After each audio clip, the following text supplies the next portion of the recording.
Medical field ని career గా ఎంచుకున్న వాళ్ళకి railway recruitment board RRB paramedical staff 434 పోస్టులకు సంబంధించిన నోటిఫికేషన్ సెప్టెంబర్ 8వ తారీఖుతో నోటిఫికేషన్ అనేది క్లోజ్ అవబోతుంది. దీనికి సంబంధించిన ఏజ్ లిమిట్ వచ్చి మినిమం 18 ఇయర్స్ అనేది ఉండాలి. అలాగే మాక్సిమం 40 ఇయర్స్ పోస్ట్ ని బట్టి అయితే ఆధారపడి ఉంది. అలాగే ఏజ్ రిలాక్సేషన్ అనేది అప్లికేబుల్ అవుతుంది. మొత్తం 6 కేటగిరీస్ లో ఈ జాబ్స్ అయితే నోటిఫికేషన్ ఇవ్వడం జరిగింది.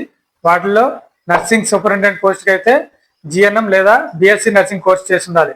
అలాగే ఫార్మసిస్ట్ పోస్ట్ కి అయితే డిప్లొమా లేదా డిగ్రీ ఫార్మసీలో చేసి ఉండాలి. రేడియోగ్రాఫర్ పోస్ట్ కి అయితే దానికి సంబంధించిన డిప్లొమా కోర్స్ అయితే చేసి ఉండాలి. అలాగే health and malaria inspector post కి డిఎంఎల్టీ కోర్స్ అయితే చేసి ఉండాలి. డయాలసిస్ టెక్నీషియన్ అలాగే ఈసీజీ టెక్నీషియన్ పోస్టులకి అయితే దానికి సంబంధించిన డిప్లొమా లేదా డిగ్రీ కోర్స్ చేసి ఉండాలి. ఈ జాబ్స్ కి అప్లై చేసుకోవడానికి railway recruitment board RRB official వెబ్సైట్కి అయితే మీరు వెళ్ళి అప్లై చేయొచ్చు. Thank you.